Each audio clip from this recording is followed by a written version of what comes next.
প্রথম কাজ হচ্ছে নিশ্চিত হওয়া যে আপনার অ্যাপ্লিকেশনটি আপডেট করা আছে। তাহলে চলুন আমরা অ্যাপ স্টোরে যাই। উপরে সার্চ বারে আমি ইউটিউব লিখব।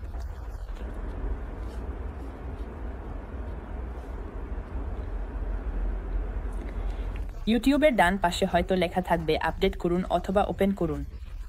যদি লেখা থাকে আপডেট করুন, তাহলে এর মানে হচ্ছে আপনাকে আপনার অ্যাপ্লিকেশনটি আপডেট করতে হবে। যদি লেখা থাকে ওপেন করুন, তাহলে বুঝতে হবে আপনার অ্যাপ্লিকেশনটি সম্পূর্ণ আপডেট করা আছে।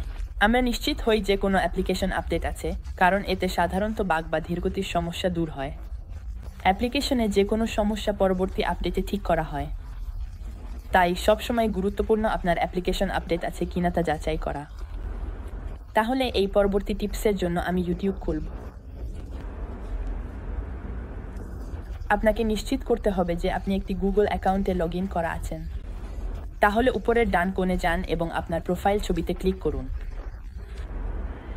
এবং আমি নিশ্চিতভাবেই আমার গুগল অ্যাকাউন্টে লগ ইন করা আছি। আপনাকে নিশ্চিত করতে হবে যে আপনি আপনার গুগল অ্যাকাউন্টে লগ ইন করা আছেন, যাতে আপনি মন্তব্যগুলো দেখতে পারেন। কখনো কখনো আপনি লগ ইন না থাকলে মন্তব্যগুলো দেখা যায় না। আরেকটি বিষয় আপনি করতে পারেন, তা হলো ইউটিউব অ্যাপের রেস্ট্রিক্টেড মোড বন্ধ করে দেওয়া। তাহলে আমরা এখন পেজের নিচে যাব এবং সেটিংসে ক্লিক করব। এরপর পেজের মাঝামাঝি পর্যন্ত স্ক্রল করুন, যেখানে লেখা আছে রেস্ট্রিক্টেড মোড। রেস্ট্রিক্টেড মোড সম্ভাব্য অনুপযুক্ত ভিডিও ও মন্তব্যগুলো লুকাতে সাহায্য করে। তাই আমি এই অপশনটি বন্ধ করে দেব। যদি এই সমাধানগুলোর কোনোটিই কাজ না করে এবং মন্তব্যগুলো এখনও ফিরে না আসে, তাহলে আমাদের আরেকটি চেষ্টা করার মতো উপায় আছে। আমরা এখন অ্যাপটি সাময়িকভাবে আনইনস্টল করব। তাই আমি এখন সেটিংসে যাব। সেটিংস থেকে আমি জেনারেল অপশনে যাব এবং জেনারেলে গিয়ে আমি ফোন স্টোরেজে ক্লিক করব।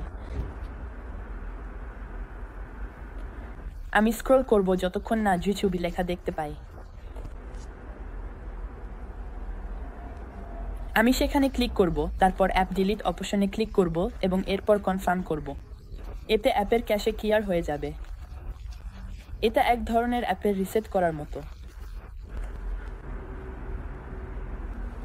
এরপর আপনি আবার অ্যাপটি ইনস্টল করতে পারেন।